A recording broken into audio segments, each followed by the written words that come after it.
अगर ईवीएम के साथ आपको पेपर ट्रेल देना ही है तो भैया सीधा सीधा हमको बैलेट दे दो ना। कि मोदी जी अगर आपको देश के लोग इतना ही पसंद करते हैं, आपकी मन की बात का इतना ही असर है, आपकी गारंटी का इतना असर है, 2024 का चुनाव ईवीएम से नहीं बैलेट पेपर से होने दो। और उसके बाद अगर तुम 40 सीटें भी जीत के ले जाओ, हमेशा के लिए समाज और राजनीति छोड़ देंगे साथ। 400 की बात करते हो, अरे दूध का दूध पानी का पानी हो जाएगा।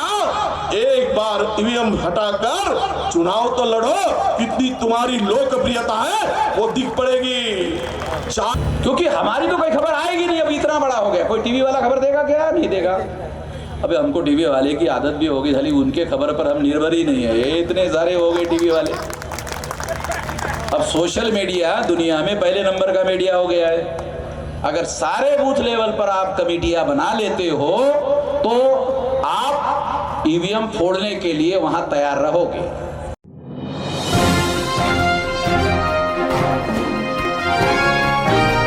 आप देख रहे हैं एनवायरमेंट टुडे न्यूज।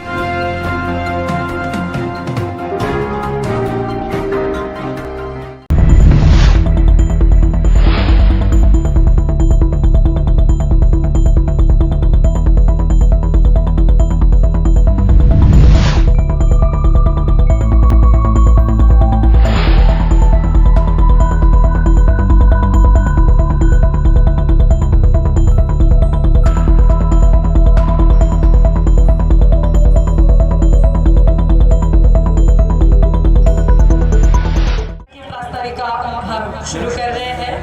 आप सभी ने आपका जो दाहिना हाथ है वो आगे करना है। भारताचे लोक, भारताचे एक सार्वभौम, समाजवादी, धर्मनिरपेक्ष, लोकशाही गणराज्य घडविण्याचा व त्यांच्या सर्व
बैलेट लाओ, बोलना संविधान बचाओ।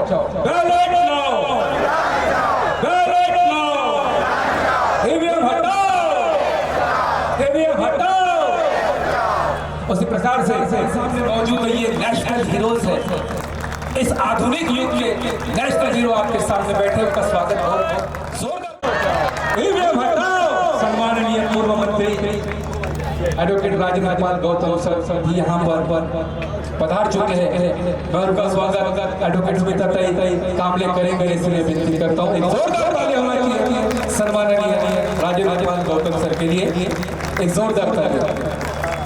प्रथम एक ऐतिहासिक परिषद इस क्रांति भूमि में हम इंडिया अगेंस्ट ईवीएम हटाओ देश बचाओ और एक चुनाव आयोग को चुनौती देंगे कि ऐसी चुनौती इस देश के संविधान, हम लोग एडवोकेट हैं तो हम लोग को पता है कि संविधान के बारे में अभी क्या चल रहा है। आधा वैसे ही संविधान निरस्त, उसके आर्टिकल्स निरस्त कर दिए हैं इस सरकार ने। तो साथियों, ये जो है ईवीएम का जन्म कैसे हुआ, ये ईवीएम का जन्म जिस देश में हुआ वो देश भी ईवीएम का इस्तेमाल नहीं करती। 194 कंट्रीज इस जमीन पे है, उसमें से सिर्फ गिने चुने देश ही ईवीएम मशीन का इस्तेमाल करते हैं। बाकी तमाम यानी 100 से अधिक देशों में सिर्फ और सिर्फ बैलेट पेपर से, प्रगत देशों में बैलेट पेपर से चुनाव होते हैं। तो भारत में ही क्यों ईवीएम मशीन चाहिए? सोचने वाली बात है, क्योंकि वो देशों ने, प्रगत देशों ने इसीलिए वो ईवीएम मशीन का इस्तेमाल नहीं किया क्योंकि उनको पता है ये हैक होती है और जनता के वोटों का अपमान होगा, उनके साथ धोखाधड़ी होगी, इसीलिए उन्होंने बैन की। मैं डॉक्टर बाबा साहब अम्बेडकर ने क्या कहा साथियों कि हम पहले भारतीय और आखिरी में भी भारतीय, देश से ऊपर कोई नहीं, इतने बड़े देशभक्त संविधान निर्माता है। और हमारे भी धर्म हमारी इंडिविजुअल विषय है, लेकिन हमारे लिए देश सबसे ऊपर है। अगर देश पे आज आ जाए तो हम अपनी जान का बलिदान भी देने के लिए तैयार होना चाहिए, क्योंकि ये आजादी की दूसरी लड़ाई है साथियों। तब लड़े हम गौरव से, अभी हम लोगों को इन चोरों से लड़ना है, क्योंकि ये कैसा इनका देश प्रेमी देशभक्त हो ही नहीं सकते।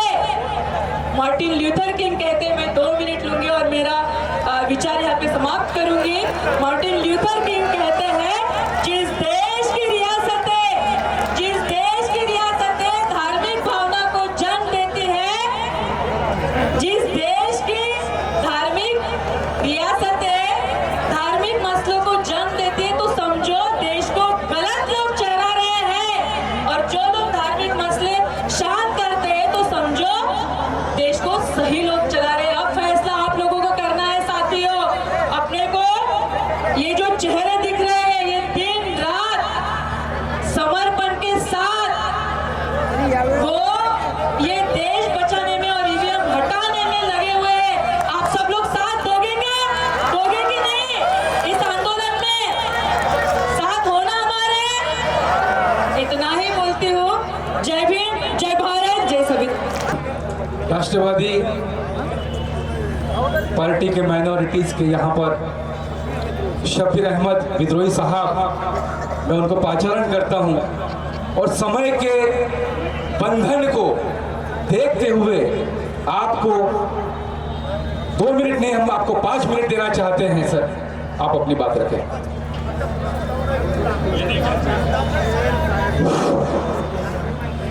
आज के ईवीएम हटाओ, संविधान बचाओ, भारत बचाओ,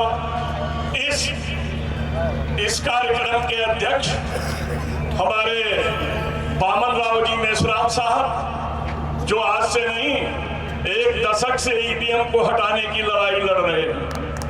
यही नहीं, हिंदुस्तान के कोने कोने में, कानपुर, लखनऊ, ललितपुर, हर जगह इन्होंने सभाएं की। आज आपके सामने हमें आने का मौका मिला है। मैं सबका नाम न लेते हुए आदरणीय मंच, उपस्थित सज्जनों, भाई और बहनों, आज इस देश में जिसके नाम के अंत में 9 है वही खतरे में है।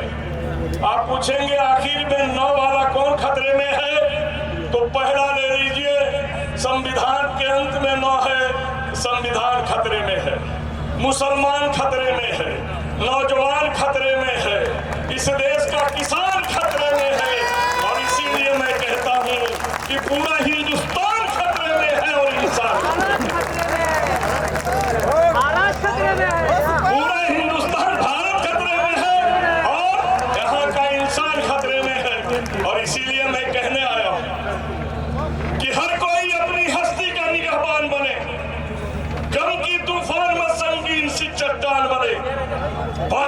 चाहे वो हिंदू या मुसलमान बने, पहले इंसान को लाजिम है कि इंसान।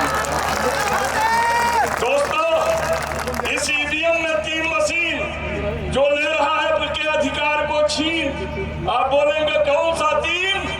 एक जिसे आप दबाते हैं, दूसरा जो 7 मिनट 7 सेकंड दिखाता है, और तीसरा गिनती मिला के गड़बड़ कराता है, और आपको जिसे चाहे उसे जिताता है और जिसे चाहे उसे हराता है। यही 3 पार्ट है। पहला पार्ट क्या है? जिसे आप दबाते हैं, दूसरा एक झटके में झलक दिखाता है, और तीसरा काउंट करके अंदर चला जाता है, और जिसे चाहे चुनाव आयोग जिताता है और हराता है। दोस्तों, मशीन है और इसे हटाने में इनका क्या जा रहा है? हम पर ही तो कर लगते हैं, चाहे बैलेट पेपर छपाइए या मशीन मंगाइए, हम करदाता है। और आज करदाता ही नहीं, अन्नदाता भी परेशानी में है। और वही नहीं, न्याय की बात करने वाले आज हमारे बीच आए। और इसीलिए मैं कहना चाहूंगा, मैं 3 मिनट बोलने की इजाजत लेकर आया हूं, मगर आपसे एक बात कह दूं, तुम न जागोगे, तुमको जगाएगा कौन? तुम न जागोगे, तुमको जगाएगा कौन? देश के संविधान को बोलो बचाएगा कौन? देश के संविधान को बोलो बचाएगा कौन? और जिस मशीन से मेरे वोट चुराए जाते हैं, ऐसे मशीन को मिट्टी में मिलाएगा कौन? ये तुम मिला सकते हो, तुम ही हटा सकते हो। तुम जिसे चाहो सरकार बनाना बिगाड़ना कर सकते हो, लेकिन तुम बटन दबाते किसी और का, मशीन गड़बड़ करके दे देती किसी और को। हमारे भानु प्रताप जी जो दिल्ली के वकील हैं, इन लोगों ने उसका प्रयोग भी दिखा दिया है, लोगों के सामने दिखा दिया है। भानु जी, हमारे ऊपर मानहानि का मुकदमा होगा तो आप देख लीजिएगा, लेकिन आज अदालत क्या है? मैं बड़े शब्दों में कह देना चाहता हूं बामन राव जी, अदालत में ओ है, दो है, ओ का मंत्रा है, लो है, तो है, यही है ना?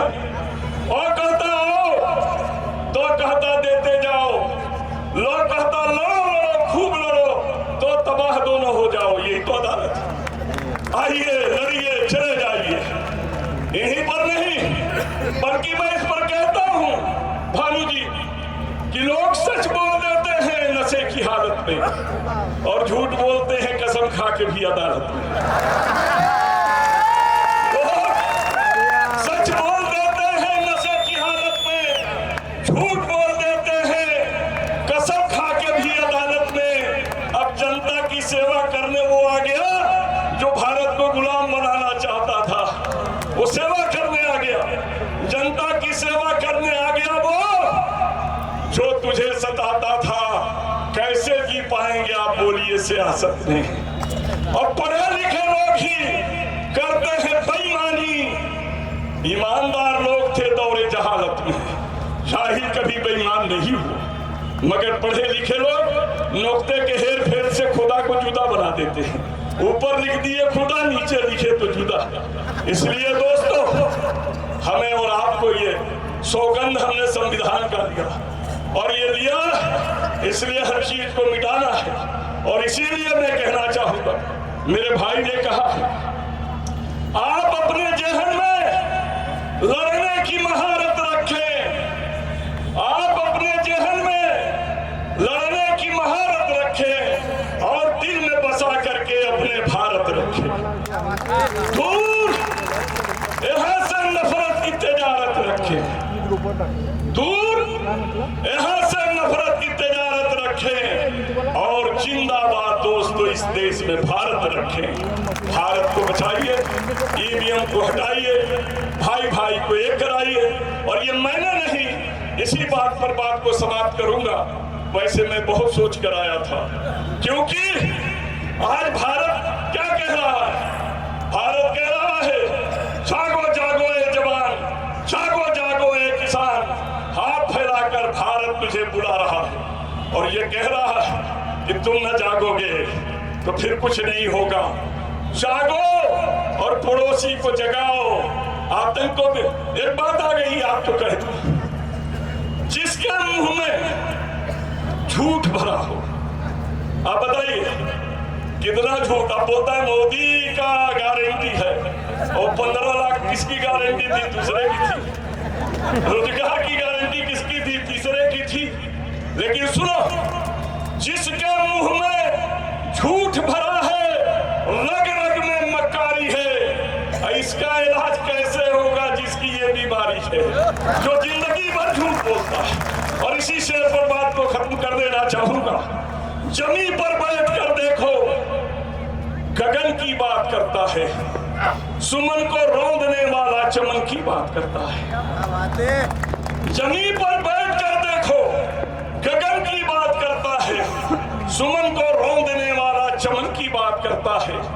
भारतवासियों ने चुन लिया ऐसे नमूने को, वतन की बात करनी है तो मन की बात करनी है। दोस्तों, आप सोचे बेचारे इसके मन के बात को ठुकराएं, जन की आवाज उठाएं और ईवीएम को खाक में मिलाएं। इन्हीं शब्दों के साथ मैं अपने बात को विराम देता हूं। जय हिंद। सम्मान्य आदरणीय वामन मेश्राम जी, मैं मंच पे सारों को तो नाम ले लूंगा, क्योंकि हमें जिनको सुनना है उनको सुनना ही है, सिर्फ सुनना नहीं है, हमें उस जज्बे को, उस क्रांति को एक आयाम पे हमें पहुंचाना है। मैं जिनको हम YouTube पे सुनते ही रहते हैं, बहादुर प्रताप सिंह जी, आपको हमको सुनना ही है। मंच पे सारे आदरणीय भाइयों बहनों, मैं बहुत ज्यादा बोलना नहीं जो पहले मैं बोला, पर वामन जी मैं चीज समझ नहीं पाया कि हम उस देश की वही नस्ल है क्या, हमारे अंदर वही खून है क्या जिस खून ने, जिस नस्ल ने देश को आजादी दिलाई। जब इस देश के लोग आजादी की लड़ाई लड़ रहे थे ब्रिटिशर्स के साथ, जब इस देश की आजादी लड़ाते टाइम जब ब्रिटिशर्स के गोलियों को हम डरे नहीं, जब इस देश के आजादी के लिए हम लोग ब्रिटिश के लाठी को नहीं डरे, हम भूखे प्यासे नंगे घूम रहे थे, हमने हमारा घर बार नहीं देखा। हम भी उसी नस्ल के लोग हैं, हमारे अंदर भी वही खून है जिन्होंने रातों रात ब्रिटिशर्स लोगों को बंदूक तोपे दे के इस देश से रवाना कर दिया था, चाहे जितनी गोलियां चला। मैं मानता हूँ आज लोगों ने आज इस मंच पे मेरे को जो बुलाया, जो मुझे सम्मान दिया, इसके मैं तहे दिल से शुक्रगुजार हूँ। और हम भी इसी लड़ाई में लड़ेंगे कि जब तक ईवीएम लड़ता हटता नहीं, तब तक हम सांस लेंगे नहीं, और भारत की इस देवा को हम अपने चाय जो अर्पण कर देंगे, पीछे हटने वाले से हम नहीं। इतना मैं कह के अपने शब्द, त्या बापाने आम्हाला तो मतदानाचा अधिकार दिला, त्याचं रक्षण करणे ही आमची नैतिक जबाबदारी आहे। पण आमची जी नैतिक जबाबदारी आहे, आणि ज्या संविधानाच्या भरोशावर केदार साहेब इथला बहुजन वर्ग या सत्तेमध्ये भागीदारी भोगतो आहे, तो रस्त्यावर केव्हा उतरणार हा मला फार मोठा प्रश्न आहे। इथल्या मुस्लिम समाजाला माझी विनंती आहे, आपण कार्यक्रमाला मोठ्या ताकदीने सामोरे येतो आहोत, पण या आंदोलनामध्ये जर आंबेडकरी समूहानं हे आंदोलन मोठ्या प्रमाणामध्ये उचलले गेलं आहे।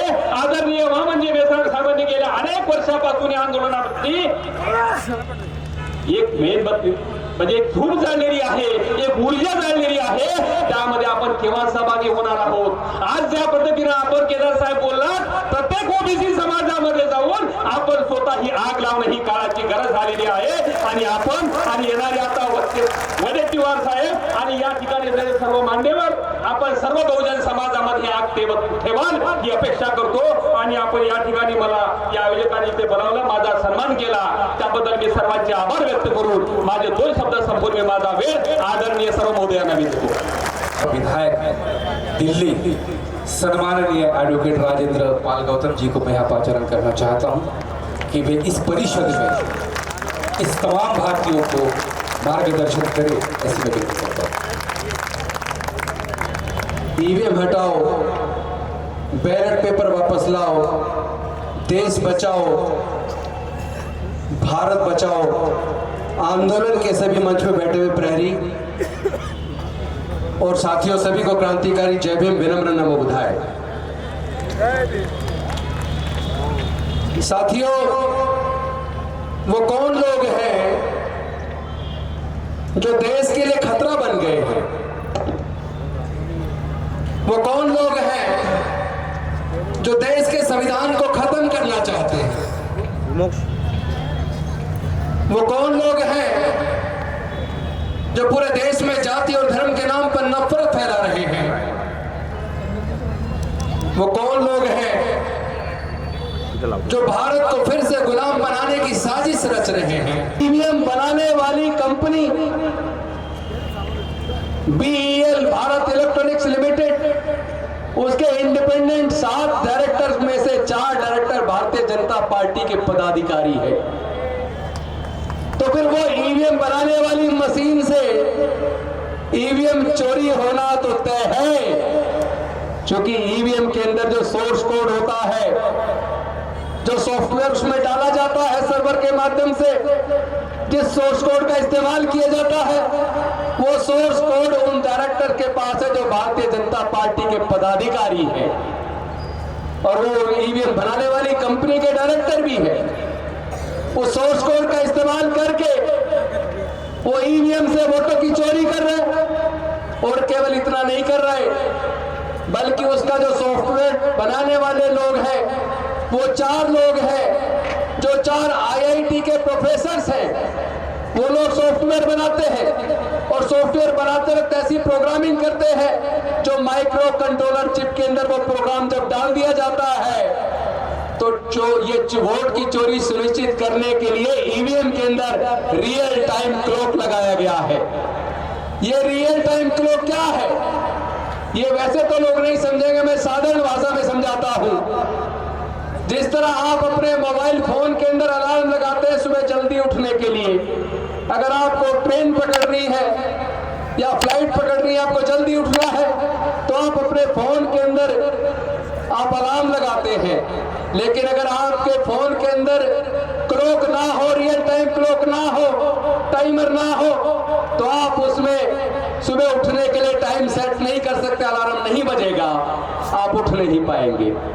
उसी तरह जिस तरह टाइम बम के अंदर अगर टाइमर ना हो, उसके लिए अंदर अगर क्लॉक ना हो, तो कितने तारीख को कितने बजे बम ब्लास्ट करना है, वो टाइम बम नहीं बन सकता। उसी तरह अगर ईवीएम के अंदर रियल टाइम क्लॉक ना हो, तो कितने तारीख को कितने बजे से कितने बजे के बीच आप लोगों की वोट की चोरी करनी है, वो चोरी ये कर नहीं सकते।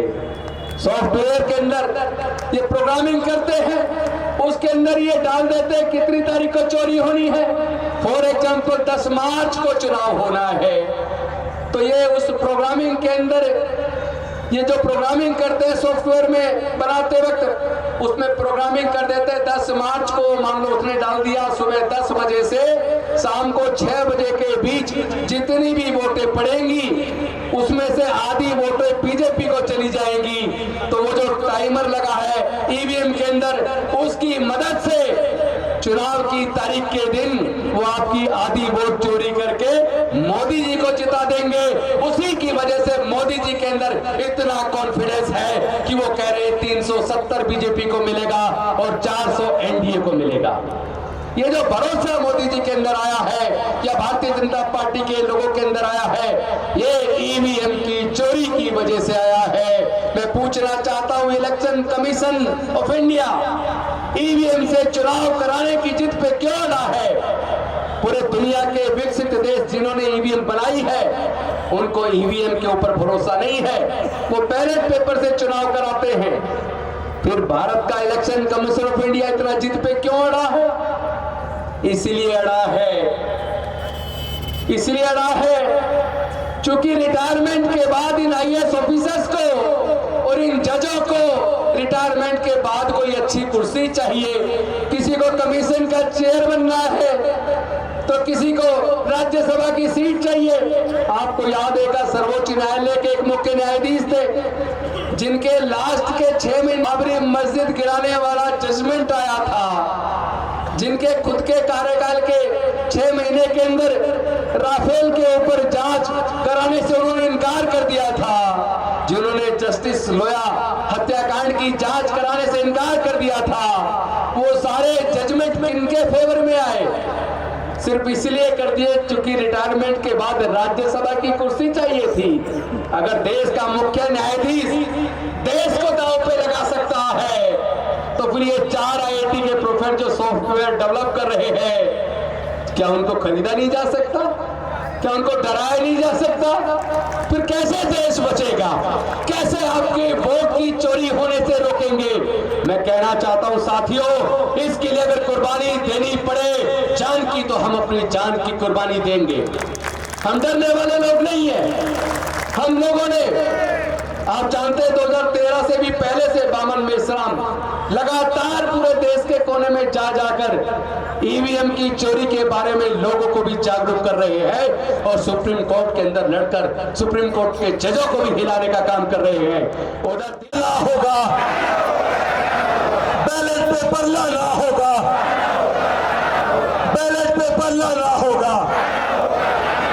लास्ट में एक बात कहूंगा साथियों, ये जो कहीं ना कहीं सुप्रीम कोर्ट के जजों को भी मजबूती मिली है। आपको याद होगा जनवरी 2018 के अंदर सुप्रीम कोर्ट के 4 वरिष्ठतम जजेस ने सुप्रीम कोर्ट के अंदर प्रेस कॉन्फ्रेंस करके कहा था, देश का प्रजातंत्र खतरे में है, संविधान खतरे में है, हम जनता की अदालत में आए हैं। अब जनता देश के संविधान को भी बचाएगी, देश के लोकतंत्र को भी बचाएगी और उसकी जिम्मेदारी हम सब साथियों ने लेके देश के कोने कोने में जाकर सुप्रीम कोर्ट के हाथ को मजबूत करने का काम किया है। इसलिए इलेक्ट्रल बॉन्ड को खत्म करके देश के संविधान को बचाने का शुरुआत सुप्रीम कोर्ट ने कर दी है। अब इस आंदोलन को इतना बड़ा कर दो कि ये सुप्रीम कोर्ट आने वाली तारीख पर ईवीएम को भी बैन कर दे, क्योंकि ईवीएम एक धोखा है। ईवीएम से वोट की चोरी होती है। किसी भी कीमत पर भारत के लोग भारत की अस्मिता को बचाने के लिए, भारत के संविधान को बचाने के लिए, भारत की आजादी को बचाने के लिए, भारत को फिर से टूटने से बचाने के लिए, भारत को नफरत से हटाकर प्यार में बदलने के लिए अपनी कुर्बानी देने के तैयार है। हम लड़ेंगे, हम जीतेंगे, भारत को बचाएंगे, भारत के संविधान को बचाएंगे। इन्हीं शब्दों के साथ आप सबने इतना सम्मान दिया, मैं अपनी वाणी को विराम देता हूं।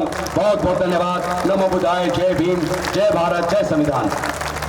जय भीम, जय भारत। आदरणीय मंच, परम आदरणीय भाई और बहनों,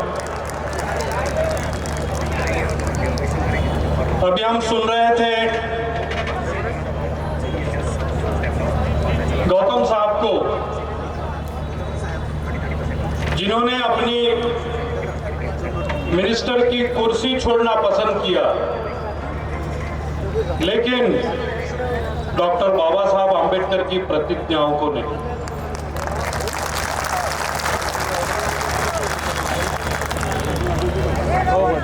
ऐसे लोग अगर हमें कोई मैसेज देना चाहते तो मुझे नहीं लगता हमारे बीच कोई शक होना चाहिए कि वो जो कह रहे हैं वो सच है या नहीं। तो इसीलिए उनकी बात पर अपने दोनों हाथ उठाकर मैं भी आप लोगों के सामने चला है।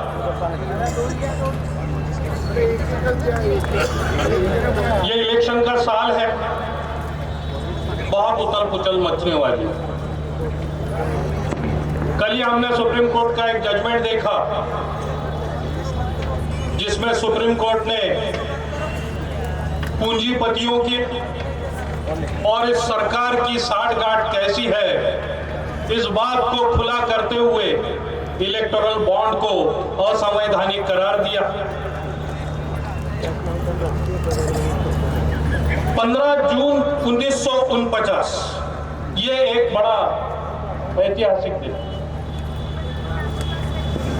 हम सब जानते हैं संविधान निर्माता डॉक्टर बाबा साहब आंबेडकर, इन्होंने संविधान का निर्माण किया। लेकिन उस दिन संविधान सभा में एक बहुत आश्चर्यकारक बात है। अमेंडमेंट नंबर 99 ये कॉल आउट हुआ और वो अमेंडमेंट मूव कर रहे थे डॉक्टर बाबा साहब आंबेडकर खुद। संविधान का निर्माता अगर अपने ही संविधान में कोई अमेंडमेंट कर रहा है तो सोचिए वो कितना इंपॉर्टेंट होगा। और उस दिन वो अमेंडमेंट वो ले आए कि भारत के लोकसभा, विधानसभा, इसके इलेक्शन का सुपरिंटेंडेंस ये इलेक्शन कमीशन करेगा। और वो इलेक्शन कमीशन ये एग्जीक्यूटिव से इंडिपेंडेंट होगा और उस इलेक्शन कमीशन को राष्ट्रपति तो अपॉइंट करेंगे, लेकिन वो पार्लियामेंट के द्वारा बनाए गए कानून के तहत। जब उनसे पूछा गया कि आप ऐन वक्त पे ये अमेंडमेंट क्यों ला रहे हैं, तो डॉक्टर बाबा साहब अंबेडकर ने कहा, मैं तो चाहता हूं कि इलेक्शन और इलेक्शन कमीशन ये सब्जेक्ट मूलभूत अधिकारों वाले चैप्टर में, लेकिन मैं इसको एक अलग चैप्टर में रख रहा हूं, एक अलग पार्ट में रख रहा हूं, ताकि डेमोक्रेसी की आत्मा कोई चुरा ना पाए। कोई एग्जीक्यूटिव, कोई मिनिस्टर, कोई पार्टी, कोई सत्ताधारी लोगों के वोट चुराकर डेमोक्रेसी पे कब्जा ना कर। लेकिन 6 महीने पहले हमने देखा कि इस सरकार ने क्या किया, तो इलेक्शन कमिश्नर चुनी पैड जोड़ा गया था। हर इलेक्शन के बाद कई केसेस होती है। एसी जोस की जो केस केरला से आई थी, वहां से लेके बॉम्बे हाईकोर्ट में अभय छाजेड़ की केस तक, हर इलेक्शन के बाद लोगों ने शक किया, हर इलेक्शन के बाद लोगों ने कहा कि अरे हमने वोट तो दिए ही नहीं, ये आए कैसे। एक छोटा सा सर्वे अगर हम आपस में कर ले, तो क्या अंबेडकरवादी चाहते हैं कि यह सरकार आए? क्या माइनॉरिटीज चाहती है यह सरकार आए? क्या किसान चाहते हैं यह सरकार आए? क्या जिनको कोविड में पैदल हमने तकलीफ दी भेजा, वो मजदूर चाहते हैं कि यह सरकार आए? लेकिन ईवीएम से इनके नंबर कैसे आ रहे हैं? ये शक तो आप दूर कीजिए, आपको यकीन है कि आप 400 सीटें लेके आ रहे हैं, फिर आपको बैलेट से किस चीज का डर है? मत डरिए।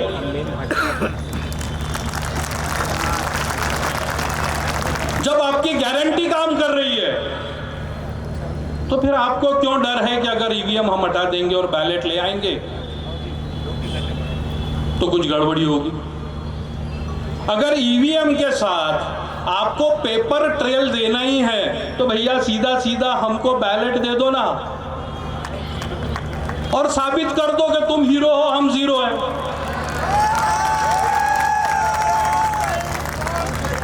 कोई प्रॉब्लम ही नहीं है, आप पॉपुलर हो, लेकिन बैलेट से, ईवीएम से नहीं। ईवीएम से आप जीत के आते हो, हमको शक रहता है हमेशा, आप हीरो नहीं बन पाते। तो इस बार हो जाए, हो ही जाए कि आप बैलेट ले आओ और 400 लेके आओ।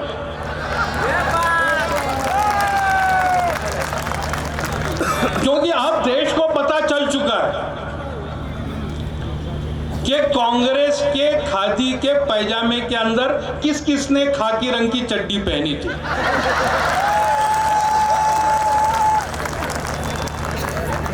अब केदार साहब अब ये छुपा नहीं रहा, हमको सबको पता चल गया कि ये तो सिर्फ ईवीएम से वोट चुरा रहे। आपने हमारे वोट ऐसे लोगों को दिलवा के मुख्यमंत्री बनवाया जिन्होंने अंदर से खाकी चड्डी पहनी थी। तो अब क्लियर हो गया, अब टीमें भी बढ़ चुकी है, जिनको जहां रहना था वहां चले गए। तो अब 2024 बैलेट पर।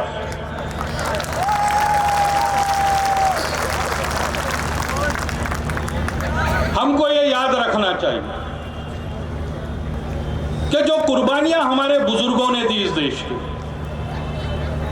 जो कुर्बानियां इस संविधान के निर्माण के लिए देनी पड़ी, और इस संविधान को निर्माण करने में जिन लोगों ने हिस्सा लिया, उनकी अगली पीढ़ियों को भी कुर्बानी देनी पड़ी।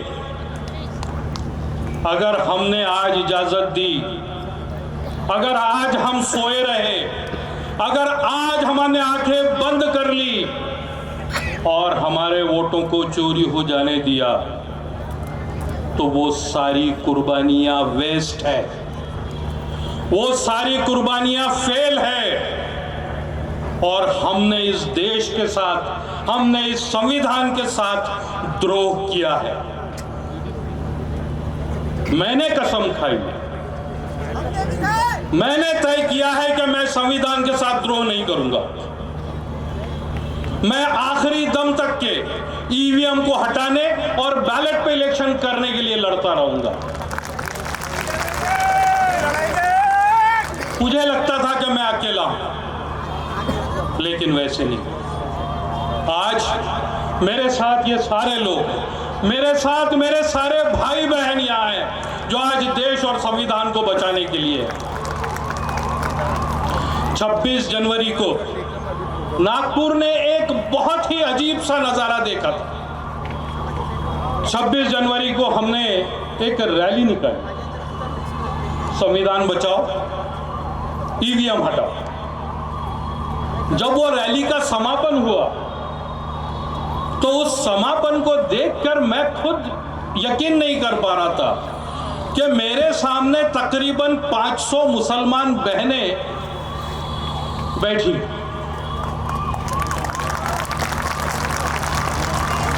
जो हमारी बहनें घर से निकलती नहीं है किसी दूसरे काम की, अगर वो 500 बहनें मैं अपने सामने देख पा रहा हूं तो इसका मतलब है कि पूरा देश आज रास्ते पर उतरा हुआ है इस चोर ईवीएम के खिलाफ।